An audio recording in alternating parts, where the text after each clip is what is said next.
Hey y'all, Chris here from Frontsite. I wanted to take a few minutes and talk about one of the pistols that has become one of my favorite pistols since I've been shooting. So today I'm going to talk about the Shadow Systems XR920 model specifically. But before I get into that, I'm going to talk about the cardinal rules of firearm safety and how to handle a firearm properly while you're inspecting it or fixing it or working on it. So before I get into the cardinal rules of firearm safety, first thing we have to do is make sure our firearm is unloaded and safe. The first thing you're going to do when you pick up a firearm is you're going to make sure that the weapon's unloaded by locking the slide to the rear and ensuring there's nothing feeding the pistol ammunition. So we have no magazine in the pistol and there's nothing in the chamber. I always look physically and visually inspect the inside of the chamber just to make sure there's nothing there that could be a surprise had I pulled the trigger. Okay. So once that's done, we can lock the slide forward and we can begin discussing the pistol itself. Before we get there, the 4 cardinal rules of firearm safety. 1, always treat every firearm as if it's loaded. That's what I'm going to do with this gun. That's what I do with every one of my firearms anytime I'm teaching or working around the range. Cardinal rule number 2 is don't point your weapon at anything you don't intend to shoot. Right? So that's obviously I'm not going to point it at somebody. Right? I'm not going to point it at anything but the target, and it's going to be in a holster or somewhere safe until I actually need it. Rule number 3 is keep your finger off the trigger until you're ready to shoot. Or as my friend likes to call it, keep your booger hooker off the boom boom switch. Right? So you want to keep that off the trigger until you're ready to shoot. 4th cardinal rule of firearm safety is anytime you need to utilize this firearm, you need to make sure that your backdrop of your target or your threat is clear. Right? So if you have a threat, you need to make sure there's nobody behind that threat. So if you miss, or if the bullet goes through that suspect, that individual, you're not going to hit somebody that doesn't deserve to be shot. Okay? So what I'm going to do is I'm going to set the camera up. We're going to take a few minutes and talk about the features of this Shadow System XR920. All right, y'all, I got the firearm laid out here. I'm going to talk about some of the features that I like about the Shadow Systems XR920 and some of the features that come standard on the Shadow Systems specifically. Now, again, this is just the XR920. It's not the Elite version. It's the Combat model. So this is one of the original Shadow Systems that came out a couple years ago that I purchased after testing and evaluating this firearm. So the first thing, and I'll start from the top and the front. The first thing I like about it was the raised sights. Right, so you get the raised irons in the rear and the higher front sight as well. Again, this is a MOS cut pistol, so you need those higher iron sights if you're going to utilize iron sights if your red dot goes down. 2 things I added to this pistol. 1, obviously, is the Streamlight TLR-7a alpha, the smaller weapon mounted light. Mounts real well to this pistol, and it's a very, very bright light. I love it. It's flat with the muzzle, which I like. I don't like it when my weapon mounted light sticks out a little bit further than it probably should out in front of the muzzle. Not a big fan of that. And the other thing I added was the Trijicon RMR, the original, the OG of red dot sights. Very strong, very sturdy optic, and it has served me very well.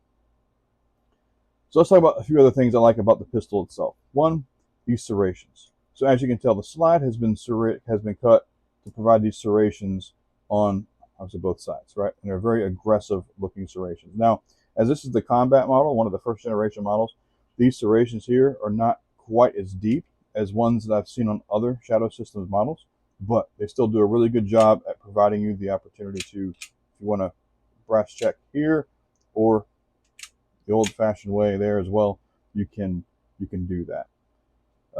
It does take down some of the weight of the firearm as well. So this firearm specifically weighs less. Fully loaded just like this, if it was fully loaded, it would weigh less than a Glock 30 with just the ammunition in it. So it's a very lightweight pistol. Another thing I like about this pistol, we talked about the sights already. We talked about the serrations. I like the grip to this pistol. So this grip here, you can see it has some stippling along the main part of the grip, but also here or along where you would rest your thumb. So if you're a right-handed shooter like me, you can rest your thumb right here and have plenty of space. It gives you something to work with. It gives you a good grip. The stippling is not too aggressive, but it's strong enough that when you grab it with your strong hand, you can feel like it's just like sandpaper, basically. The trigger to this pistol, the trigger to the Shadow Systems pistols have been upgraded. It's a really good crisp trigger. I've never had an issue with it. Shoots very well. It's a very very sound trigger.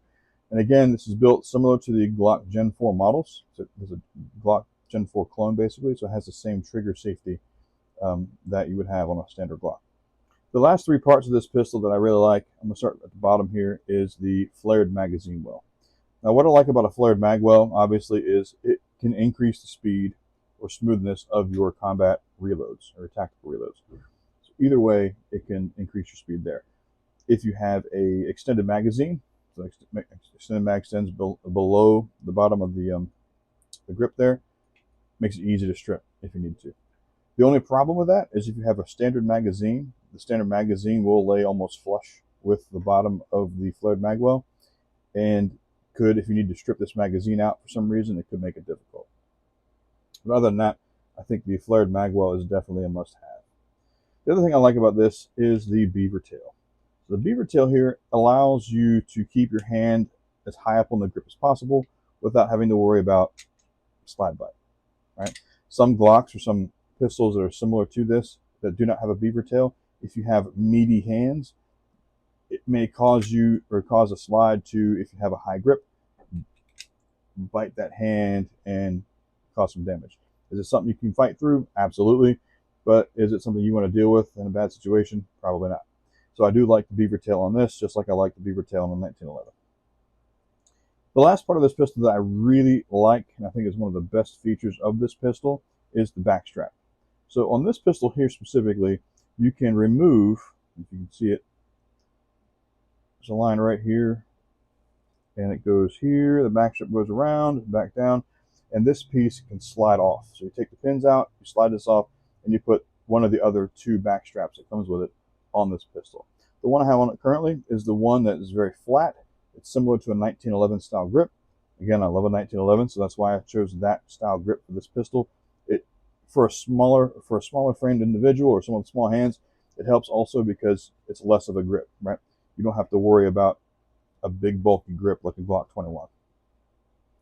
The other two comes with, so it comes with the 1911 style backstrap. It comes on it with an M&P style, so it's a slight like in between, and then the last one is the Glock one that has a much larger protrusion here near the lower end of the backstrap. So depending on how you like your grip, if you like the Glock style grip, which is a very aggressive wrist forward grip, that's fine. Or if you like something in between, or if you like the 1911, they give you all three options. So I really enjoy that I really like the fact that they give you those three options. All right, so that is a quick review of the Shadow Systems XR920. Again, it's one of my favorite pistols that I've had for several years now. Got about 1,000 rounds through it, which isn't a whole lot, but I haven't had any issues with it so far. You know, when you run a range and you're an instructor, you don't get to shoot nearly as much as you probably should. It's unfortunate, but it is, you know, it's part of the truth. So anyway, if you like this content, if you like the video, if you want to see more, please click like, subscribe, and follow us for more on this channel. Anyway, appreciate y'all watching. Welcome to the revolution. Welcome to Frontsite.